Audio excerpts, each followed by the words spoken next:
سيدنا ومولانا أبي القاسم محمد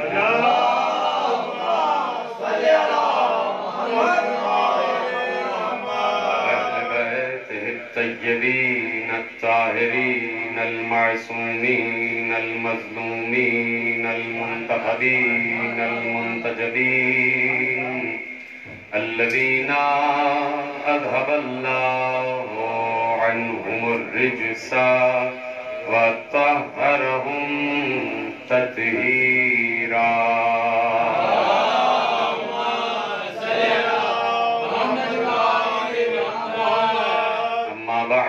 فقد قال الله سبحانه وتعالى في محكم كتابه المجيد وفرقانه الحميد وقوله الحق. بسم الله الرحمن الرحيم. تبارك الذي نزل الفرقان على عبده ليكون للعالمين نذيرا.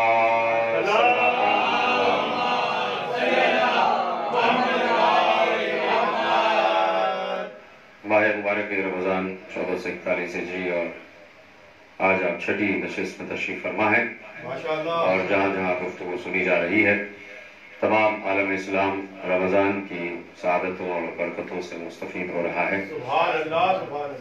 رمضان تو سب کو اپنی برکتوں کے سائے میں لیتا ہے. اب دیکھنا یہ ہے کہ کون اس دائرے میں بشد و مد آتا ہے اور کون بجبر و اکراہ آتا ہے. یقیناً اللہ نے ایک دعوت عام دی ہوئی ہے اور دعوت یہی ہے کہ دامن رحمت پروردگار کھلا ہوا ہے، جو آنا چاہے وہ آ جائے. اللہ نے اپنے نظام میں اب تک تبدیلی نہیں کی ہے. اللہ ہر کسی کے لیے رحمان ہے، مومنین کے لیے رحیم ہے. اللہ عام انسانوں کی طرح نہیں ہے کہ عام انسان اپنے دشمن کا کھانا اور پانی بند کر دیتا ہے جب اس سے دشمنی ہو جائے. اللہ نے نمرود کو پہچان لیا تھا کہ یہ بڑا ہو کے یہ الوہیت کا الہیت کا دعویٰ کرے گا. فرعون بھی اللہ کی نگاہ میں تھا، معلوم تھا اسے کہ یہ جب اپنی قوت و طاقت کے زام میں آئے گا تو یہ اللہ ہونے کا، خدا ہونے کا دعویٰ کر دے گا. بچپن ہی سے اللہ کو پتا تھا کہ شداد بھی بڑا ہو کے جو ہے وہ اللہ اور خدا ہونے کا دعویٰ کر دے گا. شداد کا تو عجیب ہی مرحلہ ہوا کہ شداد تو ایک تنہا کشتی میں رہ گیا تھا کہ جب اس کے ماں باپ بھی مر گئے، اکیلا تنہا کشتی میں، چھوٹا سا بچہ، شیرخوار بچہ، 1 مہینے کا بھی نہیں تھا. یہ اپنے ماں باپ کے ساتھ سفر کر رہا تھا، کشتی الٹ گئی، ماں باپ مر گئے، اکیلا رہ گیا. ایک تختے میں سفر کر رہا تھا، اللہ نے ملائکہ کو بھیجا کہ اسے ساحل پر لگا دو. ساحل پر وہ تختہ لا کے لگا. ادھر سے اللہ نے ایک جانور کو، ہرن کو حکم دیا کہ اس کو دودھ پلاؤ. جانور نے دودھ پلایا. کچھ دن بعد وہاں سے قافلہ گزر رہا تھا انسانوں کا. انہوں نے ایک بچے کو پڑا ہوا دیکھا، بچے کی پرورش شروع کر دی. اللہ کو معلوم ہے کہ یہ بڑا ہو کے خدائی کا دعویٰ کرے گا. تو آپ دیکھیں کہ اللہ کے ہاں جلدی نہیں ہے، اللہ عجلت میں نہیں رہتا. چاہتا تو شداد و نمرود و فرعون کو جس وقت انہوں نے خدائی دعویٰ کیا اور جس وقت انہوں نے اللہ کے ہوتے ہوئے اللہ ہونے کا دعویٰ کیا تو اللہ ملک الموت کو بھیج دیتا اور تینوں کی روح قبض ہو جاتی. لیکن تینوں اسی طریقے سے اللہ کی مسند پہ بیٹھے رہے اور اللہ خاموش رہا، اس لیے کہ اللہ کو معلوم ہے کہ یہ تین اپنے اپنے وقت میں ضرور کریں گے، تکبر کریں گے. اور اسے پتا ہے، اس لیے پروردگار سے اگر پوچھا جائے کہ بارے اللہ تو نے شداد و نمرود و فرعون کی گردن کیوں نہیں مروڑ دی، کیوں نہیں اسی وقت ملک الموت بھیج دیا کہ وہ دعوی خدائی کرنے سے پہلے ہی مار دیے جاتے، تو وہ کہے گا یقیناً جواب قدرت کا یہی آئے گا کہ ہمیں اطمینان ہے، ہم مطمئن ہیں کہ کچھ بھی کر لو تمہیں آخر ہم آنا تو ہمارے ہی پاس، تمہیں آخر ہمارے ہی پاس آنا ہے، ہمارے ہی دربار میں آنا ہے. تو اللہ بڑا رحیم ہے، اللہ بڑا رحمان ہے. اگر کوئی انسان مسلسل رزق کی فراوانی دیکھ رہا ہے، اگر کوئی انسان مسلسل اپنے اوپر رحمتوں اور نعمتوں کا نزول دیکھ رہا ہے تو یہ نہ سمجھے کہ اللہ اس سے راضی ہے. اللہ ہندو کو بھی رزق دے رہا ہے، اللہ عیسائی کو بھی رزق دے رہا ہے، اللہ یہودی کو بھی رزق دے رہا ہے، اللہ بت پرست کو بھی رزق دے رہا ہے، وہ سب کو رزق یکساں تقسیم کر رہا ہے۔ مطلب دیکھنا یہ ہے کہ اختصاصی رزق کس کے پاس ہے، رزق تخصص کس کے پاس ہے، مخصوص رزق کس کے پاس ہے۔ تو مخصوص رزق یہ نہیں ہے کہ جسے ہم گندم کہتے ہیں، جسے ہم روٹی کہتے ہیں، یہ تو عمومی رزق ہے، اللہ سب کو دے رہا ہے، سب کو دے رہا ہے۔ مخصوص رزق کیا ہے، مخصوص رزق کیا ہے؟ مخصوص رزق خود پیغمبر نے ارشاد فرما دیا کہ جب اللہ کسی پر رحمت کرنا چاہتا ہے تو اس کے دل میں محبت حسین کو داخل کر دیتا ہے۔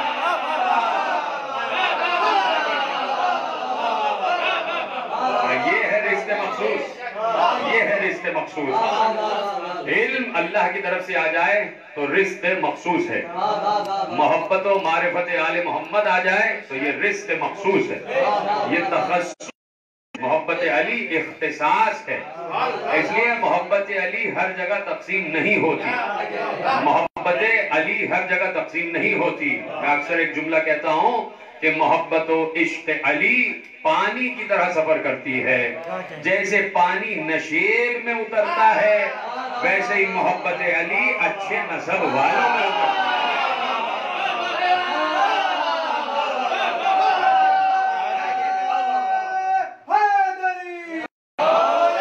ویسے ہی عشق علی، محبت علی دیکھتی ہے طہارت نسب کہاں پر، طہارت نسب کہاں پر ہے۔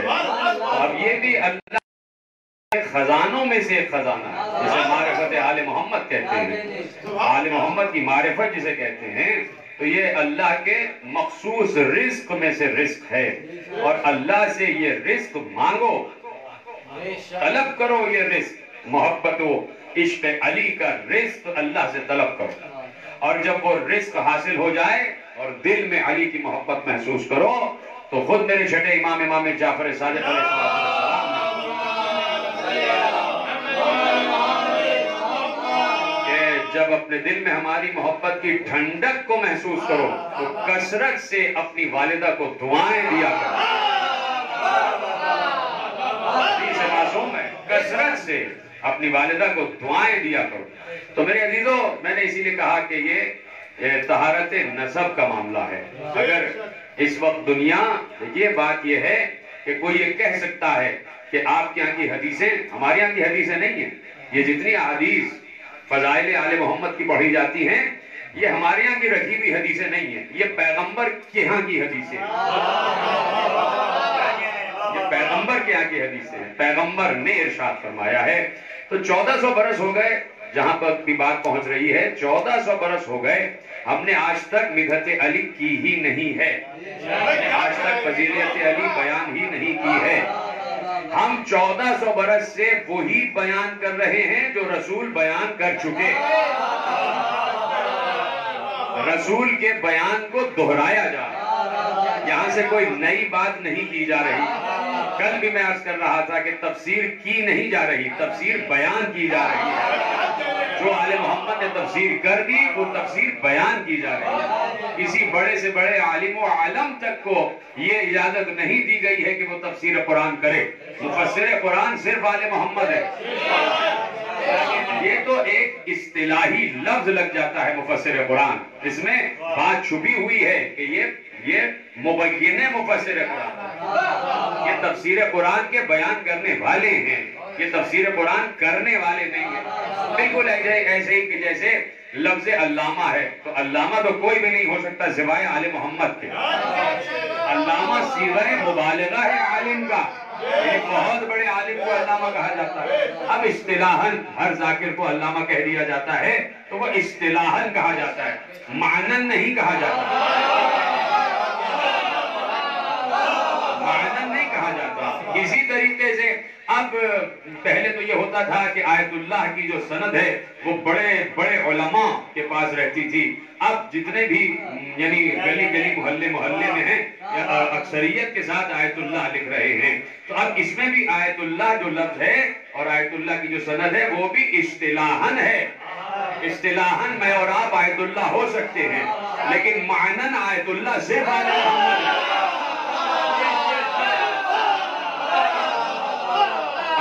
آیت اللہ کی آیت.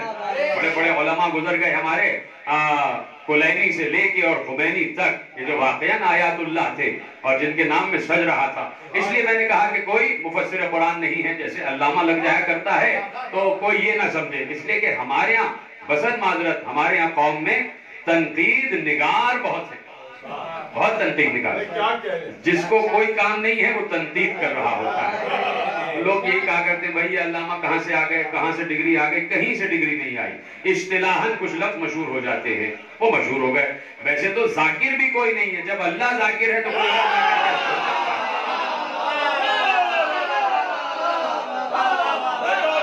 ذاکر تو اللہ ہے. اسی طریقے سے اللہ عالم بھی ہے، تو اب کوئی اپنے کو عالم نہ کہے. اسی طریقے سے اللہ وکیل بھی ہے، تو یہ جتنے وکلا ہیں سب شرک کر رہے ہیں.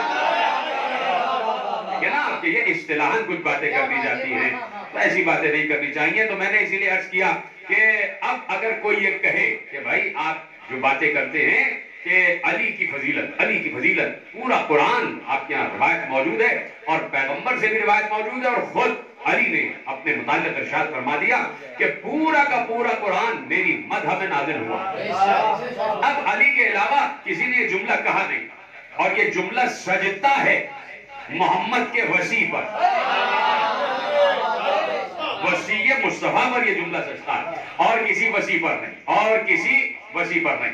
تو اب میرے عزیزوں بات یہ ہے کہ علی نے خود کہا کہ پورا کا پورا قرآن میری شان میں نازل ہوا ہے. تو کوئی کہہ سکتا ہے کہ بھائی اتنی فضیلتیں موجود ہیں کہ پورا کا پورا قرآن علی کی شان میں نازل ہوا ہے. کسی نے پوچھ لیا تھا کہ یا علی آپ کہہ رہے ہیں کہ پورا کا پورا قرآن آپ کی شان میں نازل ہوا ہے، تو یا علی اس میں تو عذاب کی آیتیں بھی ہیں. آپ کہہ رہے ہیں پورا قرآن آپ کی شان میں، اس میں عذاب کی آیتیں بھی ہیں. تو علی نے کہا وہ عذاب کی آیتیں بھی میرے دشمن کے لیے ہیں، ہمارے دشمن کے لیے. وہ عذاب کی آیتیں بھی ہمارے دشمن کے لیے ہیں. تو اب میرے عزیزو اب کوئی کہہ سکتا ہے کہ جب اتنے فضائل ہیں 114 سورے 6000 کے قریب آیتیں، سب کی سب شان علی میں ہیں.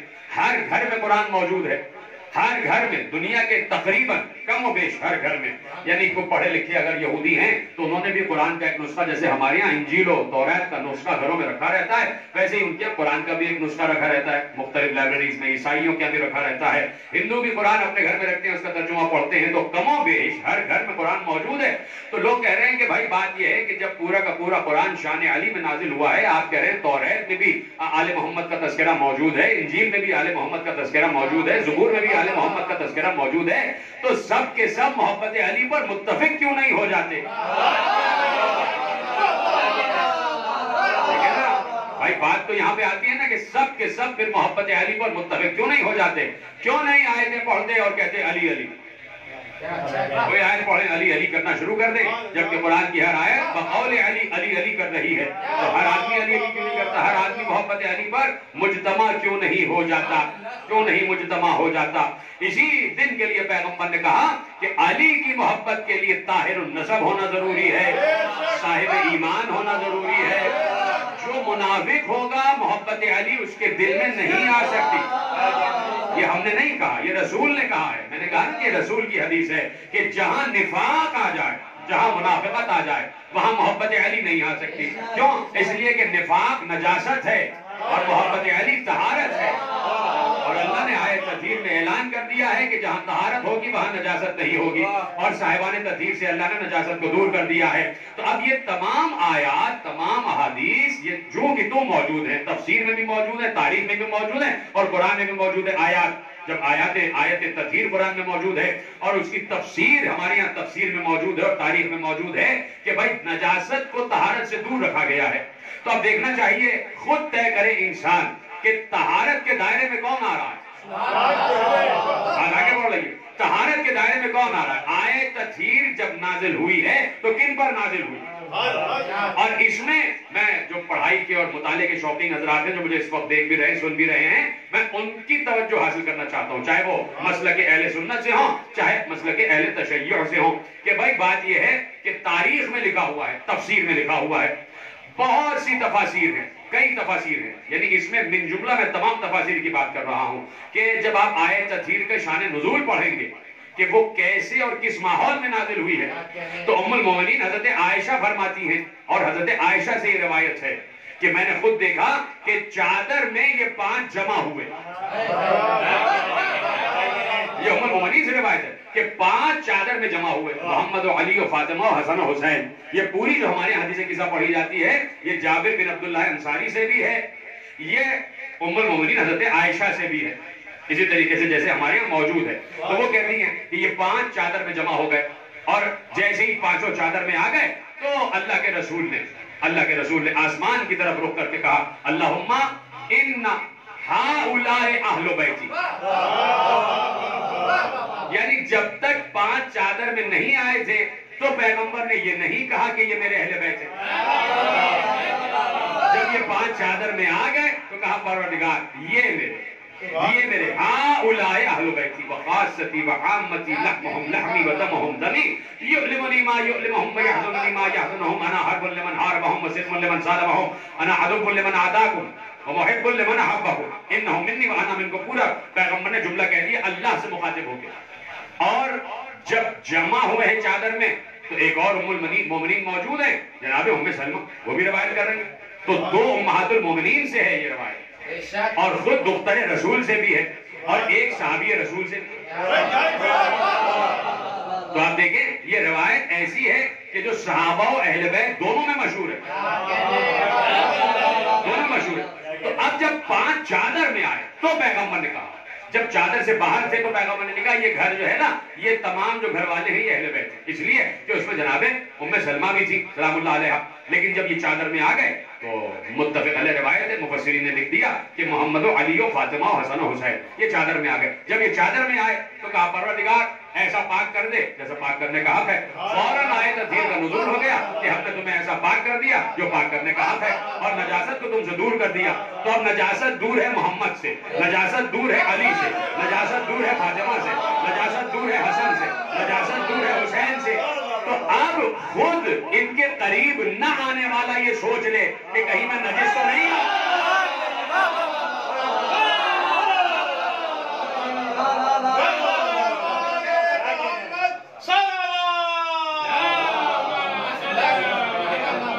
جو فرما رہے نا کہ اگر کسی کے دل میں محبت علی نہیں آ رہی تو اسے سوچنا چاہیے کہ میں نجاست ہوں. اگر کوئی محمد و علی و فاطمہ و حسن و حسین کی محبت دل میں محسوس نہیں کر رہا تو طے شدہ امر ہے قرآن کی روح سے، قرآن اور اصل حاضر ہمارا موضوع ہے، قرآن کی روح سے طے شدہ امر ہے کہ وہ نجس ہے.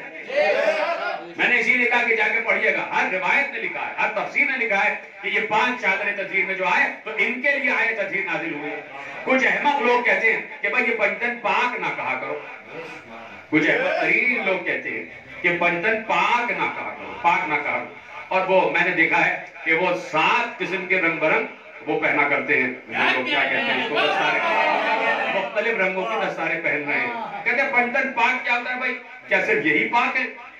باقی تو اور بھی پاک ہے، انہوں نے اور بھی پاکوں کے نام گنوانا شروع کر دیا، وہ بھی پاک، وہ بھی پاک، وہ بھی پاک. تو صرف پنجتن پاک کیوں کہتے ہیں؟ تو ایسے احمق ترین لوگ پورے اجتماع کو چلا رہے ہیں، پورے گروہ کو چلا رہے ہیں، ایسے احمق لوگ.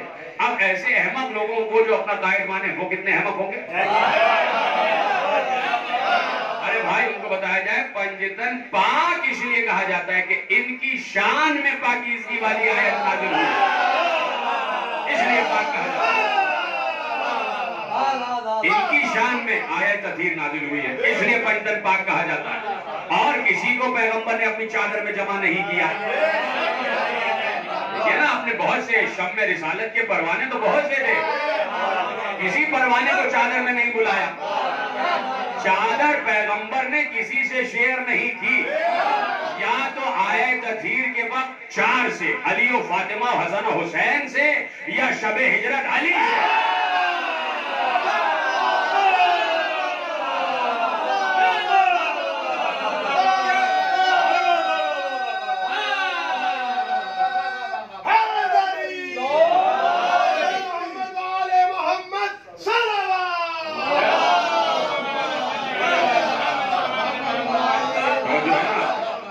تو چادر تطہیر کے جو وارث ہیں وہ یہ 4 ہیں. پیغمبر کی چادر کے جو وارث ہیں جس میں آیت تطہیر نازل ہوئی ہے یہ 5 ہے اور پیغمبر نے اس کا اختصاص قائم کر دیا.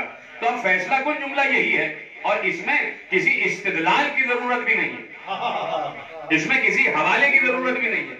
قرآن کی کچھ آیات ایسی ہیں کہ جو منطقی طور پر اپنی تفسیر خود پیش کر رہی ہوتی ہیں, جیسے کہ یہ آیت تطہیر والی آیت ہے, انما یرید اللہ لیذھب عنکم الرجس اہل البیت ویطہرکم تطہیرا. اللہ نے فیصلہ کر دیا کہ ہم تم سے نجاست کو دور کر رہے ہیں اور ایسا پاک کر رہے ہیں جیسا پاک کرنے کا حق ہے.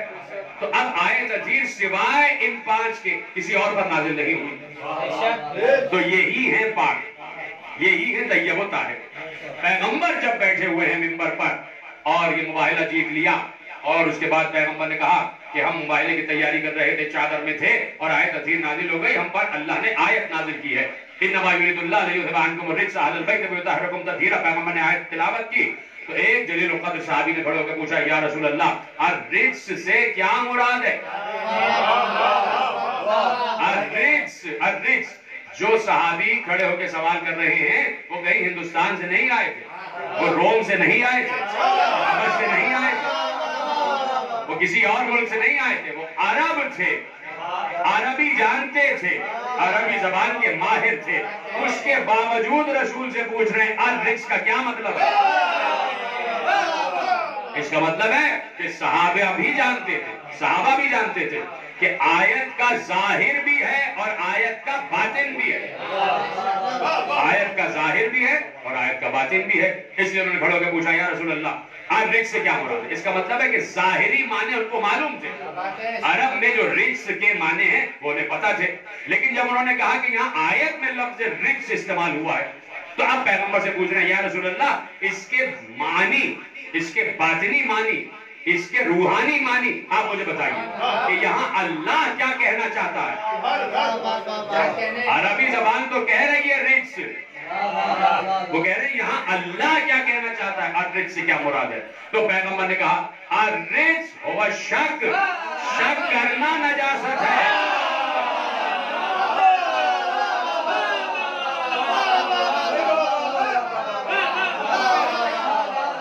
شک کرنا نجاست ہے. تو اب دیکھیے یہاں سے بات اور آگے بڑھ گئی. اسی کو کہتے ہیں معصوم سے سنی ہوئی تفسیر. اپنی طرف سے ہم تفسیر نہیں کر رہے ہیں, معصوم سے جو تفاسیر سنی ہیں ان کو اپنے موضوع سے نکال کے آپ کے حوالے کر رہے ہیں. تو اب ایک گوشہ ہمارے سامنے آ گیا کہ شک کرنا نجاست ہے. پیغمبر نے کہا الرجس ہوا شک, شک جو ہے نجاست. تو اللہ نے کیا کہا؟ اب ذرا سا پیغمبر نے جب آیت کے معنی بدل دیے اور بتا دیے, صحیح معنی بتا دیے, الرجس ہوا شک, شک کرنا نجاست ہے. تو اب آیت کے کیا معنی ہوئے؟ اے آل محمد ہم نے تم سے شک کو دور کر دیا ہے, یعنی جہاں شک ہوگا وہاں آل محمد کی محبت نہیں آ سکے. اب یہ جملہ جو پہلے کہا وہ عمومی جملہ تھا کہ سب کے لیے تھا کہ بھائی جہاں طہارت نہیں ہے, جہاں نجاست ہے اور کوئی اگر آل محمد کے قریب نہیں آ رہا اور جس کے دل میں محبت علی نہیں آ رہی تو اس نے کہہ دیا کہ بھائی تم نجس ہو, تم طاہر نہیں ہو. ایک معنی یہ بھی ہوگا.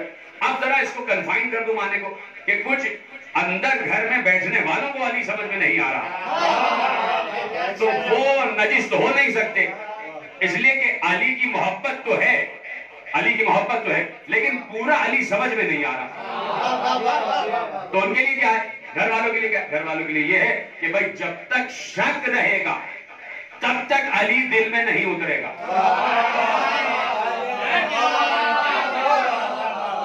جہاں علی کے فضائل میں شک ہوگا وہاں علی دل میں نہیں اتریں گے, وہاں محبت علی دل میں نہیں آئے گی. تو اپنے اندرونی وجود سے شک کو دور کرنا ہے اور اپنے اندرونی اور بیرونی وجود سے نجاست کو دور کرنا ہے. تب جا کے آل محمد جیسے طیب و طاہر سمجھ میں آئیں گے, تب جا کے ان کی محبت سمجھ میں آئے گی, تب جا کے وہ معاملات سمجھ میں آئیں گے کہ علی نے خود اپنے متعلق جو کہا ہے.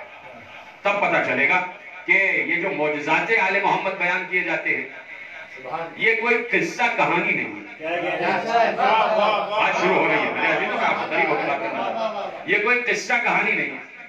آج کل کچھ سو کالڈ بڑے پڑھے لکھے لوگ یہ کہتے ہیں کیا فیری ٹیلز بیان کر رہے ہیں. یہ کیا دیو مالائی کہانیاں بیان کر رہے ہیں. جب محبت علی اور عشق علی اور فضائل علی کے روایتیں بیان کی جاتی ہیں تو بہت سے لوگ کہ جو امت کو بہت پڑھا لکھا دکھاتے ہیں کہ ہم بہت زیادہ پڑھے لکھے ہیں، انہوں نے امت پر اپنا اثر پہلے قائم کیا اور قائم کرنے کے بعد امت کے کچھ پڑھے لکھے لوگوں پر اثر انداز ہو گئے، ان کے ذہنوں پر اثر انداز ہو گئے. اور جب ان کے ذہنوں پر اثر انداز ہو گئے تو اب ہر روایت علی، ہر فضیلت علی کی روایت کہ جہاں پر فضائل سامنے آ رہے ہیں تو وہ ہنس کے مسکرا کے کہتے ہیں یہ ان کی اپنی اختراع ہے. ایسا نہیں ہوتا. یہ سب دیو مالائی کہانیاں بیان کی جا رہی ہیں اور علی کو سپرمین بنا کے پیش کرتے ہیں، علی کو نامالکیہ بنا کے پیش کرتے ہیں. یہ باتیں ممبر سے بھی کہی گئی، یہ باتیں ممبر سے بھی کہی گئی. اور اس کا نقصان یہ ہوا کہ انہوں نے کہا بھائی یہ گھر میں بیٹھے ہوئے ہیں، یہ علی علی بچپن سے کر رہے ہیں، جب یہی علی کو نہیں مان رہے، جب انہی کو علی کی فضائل پر شک ہے، انہی کی علی کی فضیلت پر شک ہے، تو پھر وہ اب دیکھیے میں مثلا ایک جملہ کہتا ہوں کہ معراج کے سلسلے کے منظر ناموں میں 2-3 باتیں ایسی ہیں کہ جو وقوع پذیر ہوئی ہیں. یعنی معراج میں کچھ باتیں ہیں کہ جو ہوئی ہیں، یعنی حتمی طور پر آواز آئی ہے، پیغمبر کو آواز آئی ہے. حتمی طور پر پیغمبر کے کاندھے پر کسی کا ہاتھ آیا، یعنی اس میں کوئی شک نہیں ہے. پیغمبر کو آواز بھی آئی ہے اور کاندھے پر پیغمبر کے کسی کا ہاتھ بھی آیا معراج میں. یہ 2 چیزیں متفق ہیں، مستند ہیں، ایسا ہوا ہے. اب خود پیغمبر نے آ کے بتایا، جو یہاں کی مستند روایتیں موجود ہیں، کہ لہجہ علی میں بات ہو رہی تھی اور میرے کاندھے پر علی کا ہاتھ آ گیا. یہ باتیں ہو گئی. لیکن گھر میں رہنے والوں نے اس پر شک کیا، کہا بھائی یہ کہاں سے لے کے آ گئے، یہ کیسی روایت ہے، پتہ نہیں پیغمبر نے کہا بھی ہے یا نہیں کہا ہے، کیوں بار بار آپ علی کی فضیلت بیان کرتے ہیں اور علی کو سامنے لے آتے ہیں، کچھ ایسا نہیں ہوا. تو اب بات یہ ہے کہ 2 چیزیں ہوئی تو ہیں، آواز بھی آئی ہے اور ہاتھ بھی کاندھے پر آیا. جب آپ نے کہہ دیا علی نہیں تھے، جب آپ نے کہا علی نہیں ہو سکتے، تو انہوں نے کہا کہ یہ ہمارا والا ہے.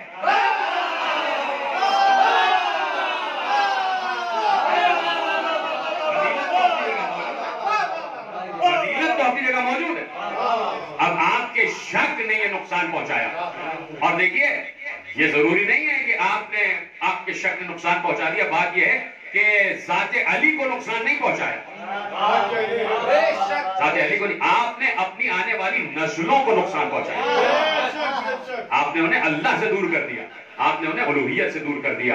اسی لیے میں نے کہا کہ جہاں شک ہوگا وہاں پر یہ چیزیں سمجھ میں نہیں آتی. تو پہلے تو دائرہ شک سے باہر ہونا پڑے گا، دائرہ شک سے باہر ہونا پڑے گا، اور پھر ان امور کی طرف توجہ کرنی ہے کہ اللہ کا نمائندہ جب اس دنیا میں آتا ہے تو خالی ہاتھ آتا ہے یا کچھ لے کے آتا ہے.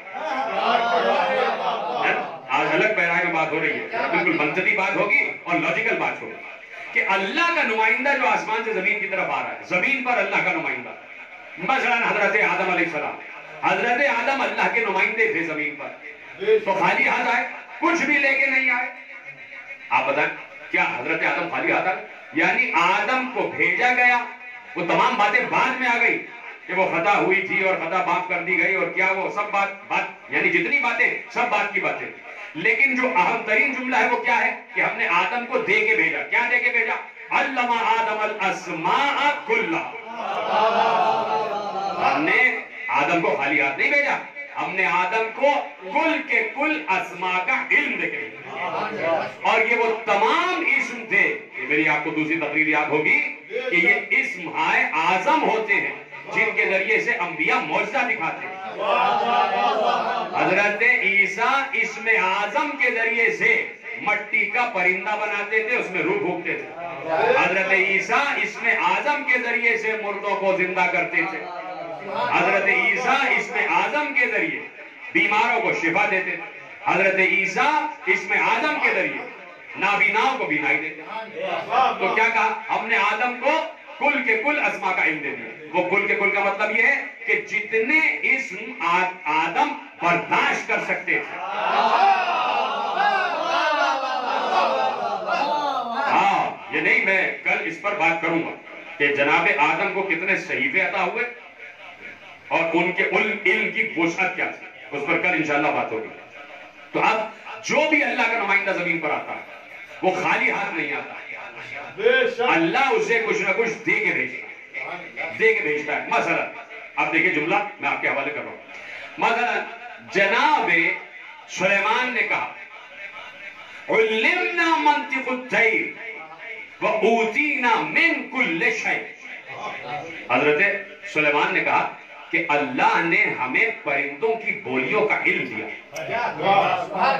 جو ہے اللہ نے ہمیں پرندوں کی بولیوں کا علم دیا، علمنا منطق الطیر، اللہ نے ہمیں پرندوں کی بولیوں کا علم دیا، وَأُوتِينَا مِن كُلِّ شَيْءٍ۔ جو آپ نے میرا اشارہ دیکھا، کہا کہ ہمیں ہر شے میں سے کچھ کچھ دے دیا۔ سلامت رہے، اشارہ دیکھیں آپ، ہمیں ہر شے میں سے کچھ کچھ دے دیا۔ اوتینا من کل شے، ہر شے میں سے کچھ کچھ دے دیا۔ توجہ ہے ہر شے میں۔ اب یہ ہے جناب سلیمان، یہ جناب سلیمان ہے کہ ہر شے میں سے کچھ نہ کچھ دے دیا۔ اور جناب سلیمان کون ہے؟ جناب سلیمان اللہ کے علم کے وارث ہے اور اللہ کے ملک کے وارث ہے۔ صلوات پڑھیں محمد والے محمد۔ تو آپ سب میری طرف دیکھیں، پھر بھی درود پڑھیں محمد والے محمد۔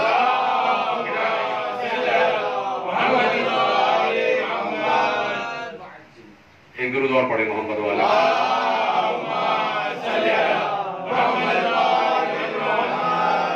جو ہے نا میری طرف علمنا منطق الطیر وَأُوتِينَا مِن كُلِّ شَيْءٍ، ہمیں پرندوں کی بولیوں کا علم دیا اور ہر شے میں سے کچھ نہ کچھ دے دیا۔ یہ کون ہے؟ جناب سلیمان۔ جناب سلیمان کا مقابلہ ملک میں کوئی کر نہیں سکتا۔ اللہ جسے ملک دے دے تو چھوٹے موٹے ملکوں کا مالک کچھ بھی نہیں ہے اس کے ساتھ۔ اور جناب سلیمان کو اللہ نے ملک مانگنے پر دیا، اتنے بڑے ملک کا مالک، اتنے بڑے ملک کا مالک۔ ہوا پر جس کا اختیار ہو جائے وہ کوئی معمولی نبی نہیں ہے۔ جس کے اختیار میں ہوا دے دی جائے، جس کے اختیار میں ہوا دے دی جائے وہ کوئی معمولی نبی نہیں ہوگا۔ جس کا تخت 3.5 میل لمبا اور 2.5 میل چوڑا ہو وہ کوئی معمولی نبی نہیں ہوگا۔ جس کے اختیار میں سرکش جنات و شیاطین ہو وہ کوئی معمولی نبی نہیں ہوگا۔ جس کی کابینہ میں کائنات کی ہر شے بیٹھ رہی ہے، جس کے تخت پر سایہ پرندے کر رہے ہیں، اور جو تخت جس کا تخت اس کی مرضی سے اپنی رفتار طے کر کے چل رہا ہے، اتنا بڑا نبی۔ اور کیا کہا؟ اوتینا من کل شے، ہمیں ہر شے میں سے کچھ نہ کچھ دے دیا، کچھ نہ کچھ دے دیا۔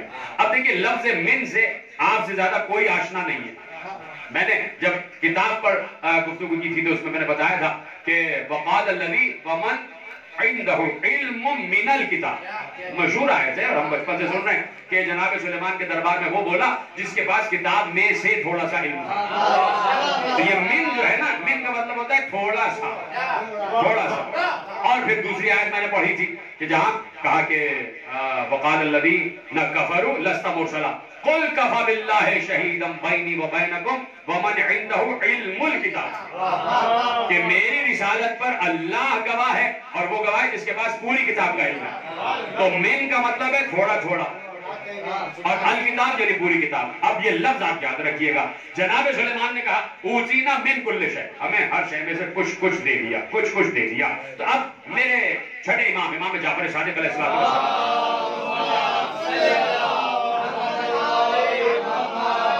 تشریف فرما ہے اپنے کسی محب کے یہاں۔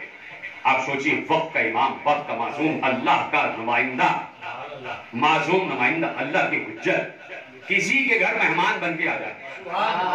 تصور کریں اس کو، ایسے نہیں، اس کو تصور کریں کہ اس وقت اگر صاحب غیبت میں نہ ہوتے تو ہر انسان یہ چاہتا کہ وہ وجودی طور پر میرے گھر میں آ جائے، اور جب وہ آ جائے تو انسان کہاں پہنچا ہوا ہوگا؟ عرش اعظم پر پہنچا ہوا ہوگا۔ توجہ ہے نا آپ کی؟ تو اب وقت کا امام کسی کے گھر مہمان، کسی کے گھر مہمان، اور چاہنے والے کے گھر مہمان۔ امام کو تخت پہ بٹھا دیا اس نے اور چلا گیا اپنے حجرے میں انتظامات کرنے۔ ادھر امام نے دیکھا کہ تخت کے بالکل برابر میں ایک چڑیا اور ایک چڑا، نر اور مادہ آ کے بیٹھ گئے، نر اور مادہ آ کے بیٹھ گئے، وہ آپس میں باتیں کر رہے تھے، باتیں کر رہے تھے۔ امام کی ان سے باتیں ہوئی اور جب بات ختم ہوئی تو امام مسکرائے۔ اب جس وقت امام مسکرا رہے تھے وہ شخص حجرے سے باہر آ کے اس نے امام کو مسکراتے ہوئے دیکھا، مولا پروردگار آپ کو ہمیشہ مسکراتا ہوا رکھے. لیکن اس وقت آپ کے مسکرانے کا سبب کیا تھا؟ امام نے کہا یہ دیکھ رہے ہو کبوتر اور کبوتری؟ جی مولا. کَإِنَّ هَذَا الْحَمَامَ حَضَرَ عَلَى هَذِهِ الْحَمَامَةِ. کہا یہ کبوتر جو ہے نا یہ کبوتری کو اپنی طرف لبھا رہا تھا اور کہہ رہا تھا کہ مَا عَلَى وَجْهِ الْأَرْضِ أَحَدٌ أَحَبَّ إِلَيَّ مِنْكَ. کہ سن یہ کبوتر کبوتری سے کہہ رہا تھا کہ اس پوری دنیا میں تجھ سے زیادہ میں کسی سے پیار نہیں کرتا، کہ میں اس پوری دنیا میں تجھ سے زیادہ کسی سے پیار نہیں کرتا. لیکن فوراً اس نے کہا ما خلا هذا القاعد على السرير. ہاں جو تخت پہ بیٹھے ہیں نا ان سے سب سے زیادہ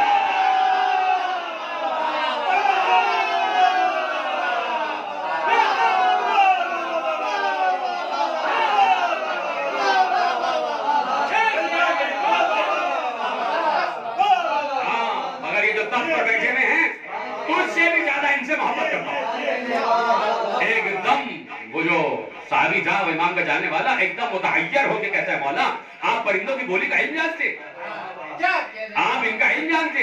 آپ سنیے گا وہاں سلیمان نے کیا کہا، عُلِّمْنَا مَنْطِقُ الطَّيْرِ وَأُوتِينَا مِنْ كُلِّ شَيْءٍ. جیسے ہی اس چاہنے والے نے کہا کہ مولا آپ پرندوں کی بولیوں کا علم جانتے، فوراً کہا عُلِّمْنَا مَنْطِقُ الطَّيْرِ وَأُوتِينَا كُلِّ شَيْءٍ.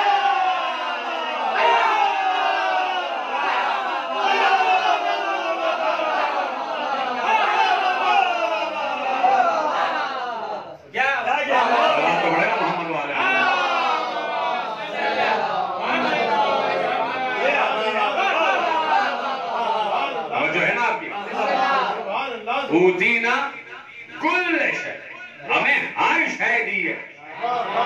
وہاں من تھا یہاں کل ہے. کچھ اللہ نے رکھا ہی نہیں اپنے پاس. اب یہاں پہ جب جملہ کہا جاتا ہے کہ کچھ اللہ نے رکھا ہی نہیں اپنے پاس تو کچھ کج بحث اور کٹ حجت لو جن کو سمجھ میں آ رہا ہوتا ہے سب کچھ پھر بھی کہتے دیکھیے یہ کفر کر دیا، یہ شرک کر دیا، بدعت کر دیا، یہ کلمہ کفر کہہ دیا کہ اللہ نے اپنے پاس کچھ نہیں رکھا. تو اس کا مطلب یہ نہیں ہوتا کہ اللہ کے پاس ختم ہو گیا. کل میں کہہ چکا وہ عطا کرتا رہتا ہے، اس کے خزانے کم نہیں ہوتے.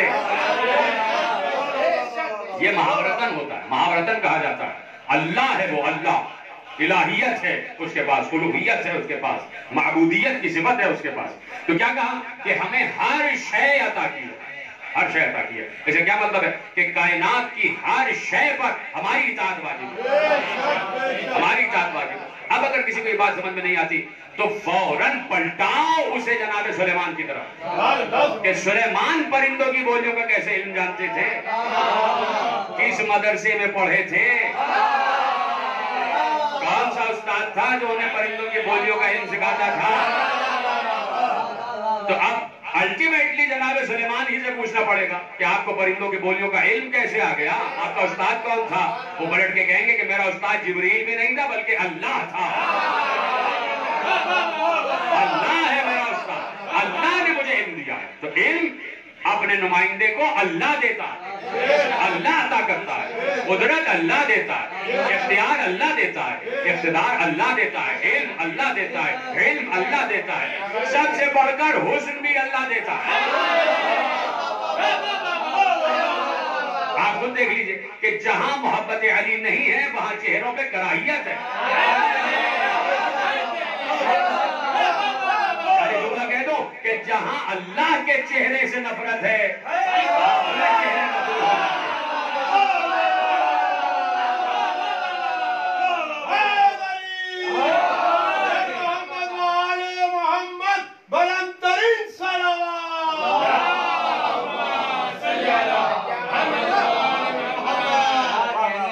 جو ہے نا آپ کی جب کائنات کی ہر شے ان کے دائرہ اختیار ہے، خود نہیں لیا. یہ میرے محترم اہل تسنن بھائی کنفیوژن دور کریں کہ جب آل محمد کے فضائل پڑھے جاتے ہیں تو اس کا مطلب یہ نہیں ہوتا کہ انہوں نے خود کہیں سے کسب کر لیا. اس پر بھی گفتگو ہوگی. دینے والا اللہ، وہ علیحدہ بات ہے کہ انہیں ہی کیوں دیا. اس پر پوری ایک تقریر ذکر ہوگی کل یا پرسوں انشاءاللہ. انہیں ہی کیوں دیا؟ انہیں ہی مصطفیٰ مرتضیٰ مجتبیٰ کیوں کہا اور کسی کو کیوں نہیں کہا؟ تو اس کی بہت سی وجوہات ہو سکتی ہیں. سامنے کی یعنی باطنی وجوہات بہت سی ہیں، روحانی وجوہات بہت سی ہیں، باطنی وجوہات بہت سی ہیں، نورانی وجوہات بہت سی ہیں، تعویلی وجوہات بہت سی ہیں. ایک سامنے کی وجہ میں بیان کر دوں، وجہ سے مراد یہ کہ ایک سامنے کی دلیل دے دوں کہ بھائی انہیں ہی کیوں. اس کی بہت سی وجوہات ہو سکتی ہے نا کہ بھئی انہوں نے ایسا کیا کیا کہ انہیں دے دیا. تو اب یہ بات اللہ سے پوچھی جائے. پہلی بات تو یہ کہ اللہ سے پوچھی جائے انہیں ہی کیوں. اور سامنے کی بات اگر کر دوں کہ شب ہجرت جب رسول جا رہے تھے اور بھی بہت سے لوگ تھے، علی ہی بستر پر تھے.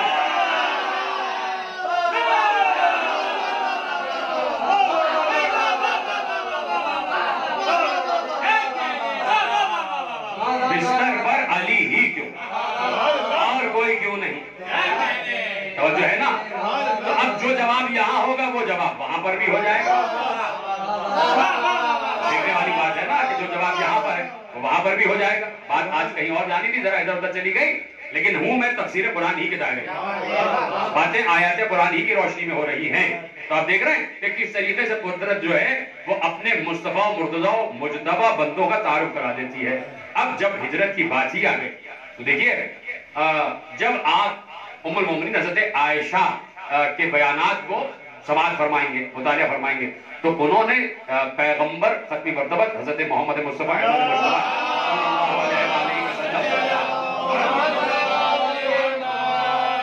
کے متعلق ارشاد فرمایا. وہ کہتی تھی کہ ارشاد فرماتی ہیں کہ پیغمبر کا وجود سر سے لے کر پاؤں تک نورانی وجود، سر کے بال سے پاؤں کے ناخن تک پیغمبر کے وجود سے نور ساتے ہوتا، نور ساتے ہوتا. اور اکثر یہ ہوتا تھا کہ رات کو کبھی ایسا ہوتا کہ میں کچھ سی رہی ہوتی کپڑے تو سوئی کھو جاتی، اور ایسے میں منتظر رہتی کہ پیغمبر آ جائے.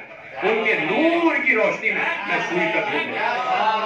اتنا نور ان کے وجود اقدس سے ساطع ہوتا تھا، ظاہر ہوتا تھا، صادر ہوتا تھا کہ وہ معلوم ہو جاتا تھا کہ پیغمبر حجرے کے قریب آ گئے. اگر گلی میں بھی ہیں تو اتنی نور کی ضوء ہوتی تھی کہ گھروں کو منور کرتے ہوئے جاتے تھے، گھروں کو منور کرتے ہوئے جاتے.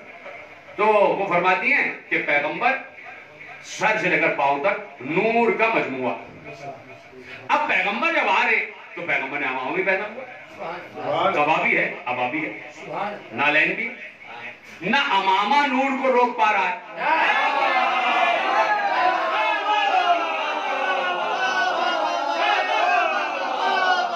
نہ قباؤ ابا نور کو روک پا رہے اور نہ نالین پاؤں کے نور کو روک پا رہے. حد یہ ہے کہ انہوں نے فرمایا کہ جب وہ سو جاتے ہیں، لیٹ جاتے ہیں اور چادر اپنے اوپر تان لیتے ہیں تو چادر بھی نور کو نہیں روک پائے. چادر سے نور چھن چھن کے باہر آ رہا ہوتا. یعنی جب پیغمبر بستر پہ دراز ہو جائے اور چادر اوڑھ کے سو جائیں تو چادر سے نور نکلتا رہتا. یعنی کوئی دور سے بھی دیکھ کے سمجھ جائے یہ رسول سو رہے ہیں. چادر اوڑھ کے رسول سو جائیں تو دوسرا دور سے سمجھ جائے یہ رسول سو رہے ہیں، یہ رسول سو رہے ہیں.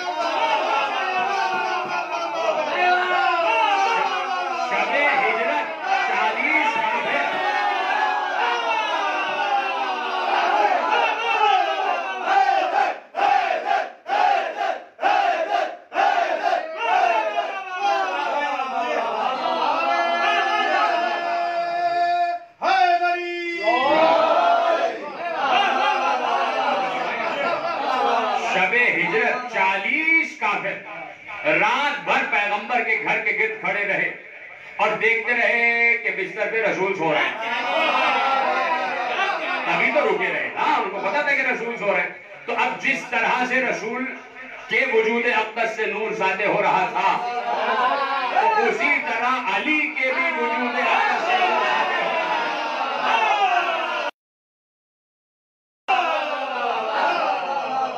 کیوں نہیں اور علی ہی کیوں؟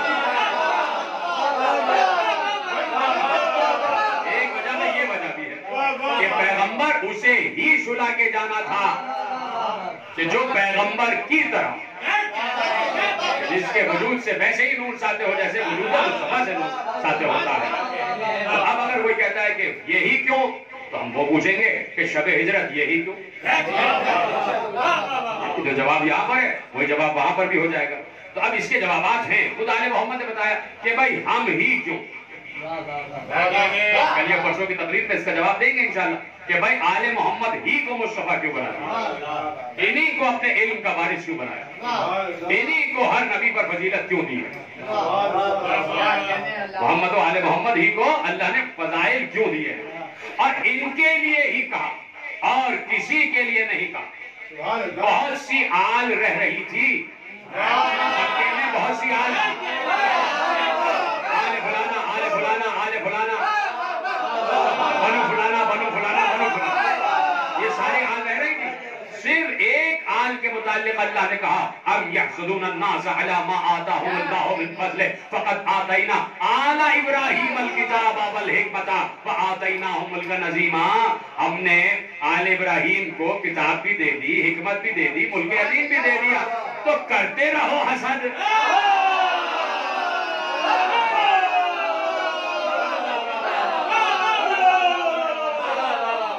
کہہ دیا اللہ نے کہ کرتے رہو حسد. کب تک حسد کرے گا انسان؟ کب تک کرو گے ان انسانوں سے حسد جنہیں ہم نے کتاب دی, جنہیں ہم نے حکمت دی, جنہیں ہم نے ملک عظیم دی. تو اللہ اپنے آپ کو سامنے لایا. آل محمد کی فضائل کی بات آئے, اللہ اپنے آپ کو سامنے لاتا ہے, ہم نے دیا, یعنی بلا تشبیہ. کیونکہ ہمارا ذہن چھوٹا سا ہے تو مثال چھوٹی سی دے دیتے, چھوٹی مثال دے دیتے کہ کوئی کسی بچے سے کہے کہ جاؤ اس گھر پہ پتھر مار کے آ جاؤ, اور پتھر مار کے آ جائے, اور کوئی بچے کو پکڑے تو بڑا سامنے آ جائے, میں نے کہا تھا مجھ سے بات کرو.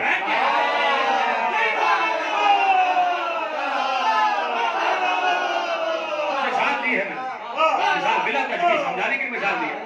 اللہ کہہ رہا ہے ہم نے کتاب دی, ہم نے حکمت, ہم نے ملک عظیم. آپ ہم سے پوچھو کیوں دیا. تو اب پوچھنا ہے تو اللہ سے پوچھا جائے کہ یہ آل ابراہیم ہی کو کیوں چن رہا ہے. اور پوری اب کوئی کہتا ہے کہ بھائی آل ابراہیم رسول کا شجرہ ہے, تو اس میں کہا کہ بھائی وہ بھی شامل, وہ بھی شامل, وہ بھی شامل, وہ بھی شامل, وہاں وہ 8ویں پوچھ میں وہ وہاں سے شامل ہو جاتے ہیں, وہاں سے دوسرے بھائی کی اولاد میں یہ سب ہو گیا نا بھائی. وہی اسی چیز کی رد کے لیے پیغمبر نے حدیث ارشاد فرمایا, اور سیاستہ میں حدیث کی ہوئی ہے, اور پیغمبر نے کہا اللہ نے پوری کائنات پر نگاہ ڈالی, بنی مدر کو چنا, بنی مدر میں سے قریش کو چنا. اب قریش تو سارے ہو گئے نا, اب قریش میں سے بنی ہاشم کا چنا.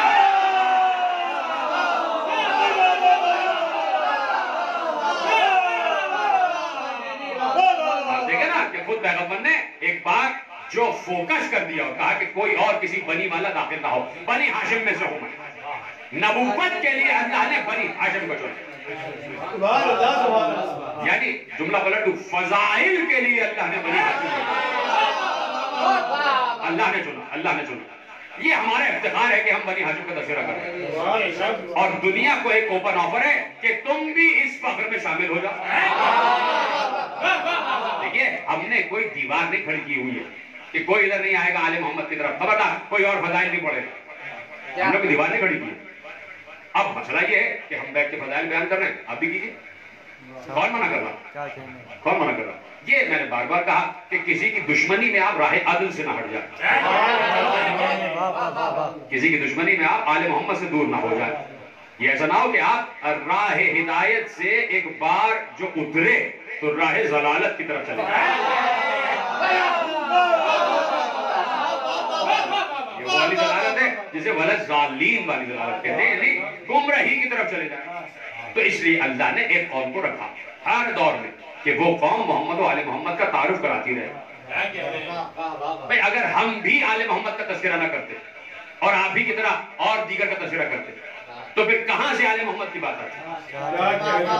تو اللہ نے ہمیں چن لیا آل محمد کی مدحت کے لیے, فضیلت کے لیے.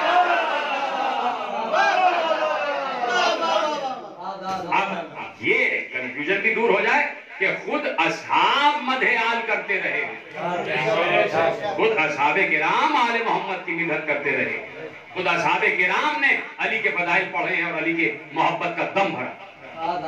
خود اصحاب بھی اس دائرے سے دور نہیں گئے. تو اسی لیے کہا جاتا ہے کہ جب قرآن پڑھو, جس وقت پڑھو, تو عشق الہی کے ساتھ ساتھ عشق رسول اور عشق علی میں ڈوب کر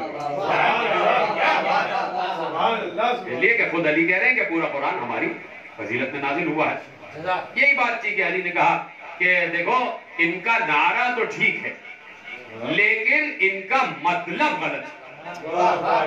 جب وہ نیزوں پر قرآن لے کر آئے اور انہوں نے کہا الحکم للہ الامر للہ، اور علی کے ساتھ جو لوگ ہیں وہ بھی کہنے لگے یا علی دیکھیں ان کے پاس قرآن ہے. علی نے کہا میں کہہ رہا ہوں قرآن نہیں ہے،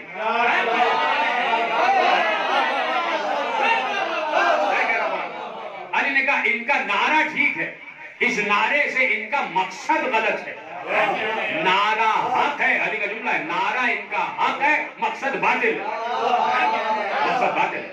تو اب جو علی مقصد بتائیں گے قرآن کا وہی مقصد حق ہوگا، وہی مقصد حق ہوگا. تو اب یہ کوئی نئی بات نہیں تھی میرے عزیز، ختم ہو گئی بات. یہ کوئی نئی بات نہیں تھی.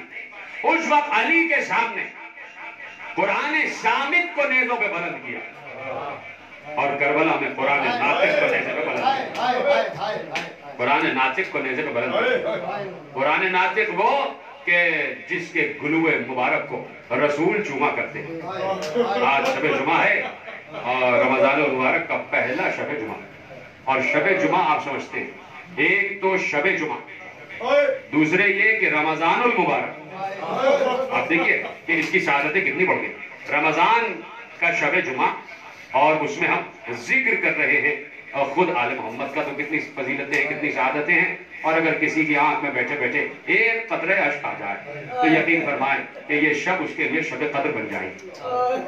اسی لیے شب جمعہ بڑی اہمیت کی حامل ہے کہ آج بھی آپ نماز بھی پڑھیں گے، اعمال بھی سارے انجام دیں گے. لیکن میں بس چند جملے مسائل کے آپ کے حوالے کروں کہ قرآن ناطق اور قرآن صامت جب نیزے پہ سر حسین بلند ہوا ہے میرے عزیزوں، تو آپ کیا سمجھ رہے ہیں کہ صرف وہاں سے اشفیہ دیکھ رہے تھے یا یہاں سے صرف زینب دیکھ رہی تھی یا زین العابدین دیکھ رہے تھے؟ نہیں، ساتھ میں 4 برس کی سکینہ بھی دیکھ رہی ہے کہ میرے بابا کا سر نوکے سینہ پر بلند ہے.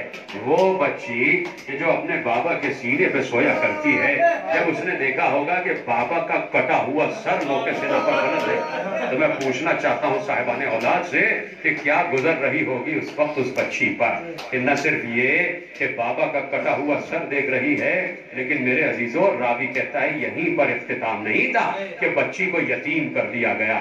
سامنے مسلمان تھے، سامنے کلمہ پڑھنے والے تھے، سامنے اشہد ان لا الہ الا اللہ و اشہد ان محمد رسول اللہ کہنے والے تھے، اور انہوں نے ہی نعرہ تکبیر بلند کر کے نواسہ رسول کا سر تن سے جدا کر دیا. ہاں، بچی کو دکھا کے بابا کا سر کاٹا گیا ہے، سکینہ کے سامنے باپ کا سر جدا کیا گیا ہے.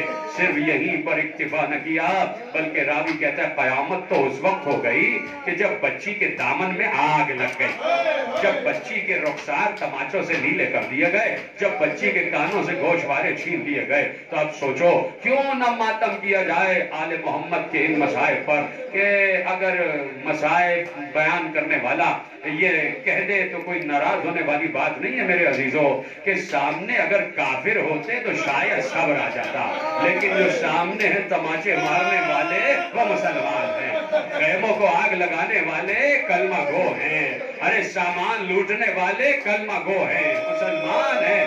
یہی رونا ہے کہ اگر زینب کو رونے دیا جاتا تو شاید اتنا گریا نہ ہوتا. بہن بھائی کے کٹے ہوئے سر کو دیکھ رہی ہے اور یہ مناہی ہے کہ رونے نہ دیا جائے. میرے عزیزوں ختم ہو گئی گفتگو، آ گئی 11 محرم کی صبح، شام غریبہ گزر گئی. وقت کا امام شام غریبہ میں جو سجدے میں گیا تو 11 محرم کی صبح کو سجدے سے سر اٹھایا ہے، اور ایک بار جیسے ہی سورج طلوع ہوا ہے 11 محرم کا تو بے کجاوہ اونٹ لا دیے گئے جن پر پردے نہیں ہیں، ہماریوں میں پردے نہیں پڑے ہوئے ہیں، اور ایک ایک اونٹ لا کے سامنے کھڑے کر دیا گیا. بیویاں سوار ہو رہی ہیں، ایک ایک بیوی سوار ہوتی گئی، سب دیکھ رہے ہیں کوئی ہے ہمیں سوار کرانے والا. ایک بار زینب سمجھ گئی کہ بیویاں کسی کو دیکھنا چاہتی ہیں، کوئی ہمیں سوار کرا دے. زینب نے سب کو تسلی دے کر کہا ام کلثوم، بھابی ام رباب، ام فروا، ام لیلا، ارے پریشان نہ ہونا، آج عباس نہیں ہے تو کیا پرواہ، آج زینب سوار کرائے، آج علی کی بیٹی سوار کرائے گی. ایک ایک بیوی کو زینب نے ہماری میں سوار کرایا. اور جب آخری اونٹ جس پہ زینب کو سوار ہونا تھا, جب وہ اونٹ آیا تو اب زینب کو کون سوار کرائے؟ ایک بار زینب نے فرات کا رخ کر کے کہا, بھیا عباس 28 رجب کو کیسے سوار کرائے؟ آج کوئی نہیں ہے زینب کا سوار کرانے والا.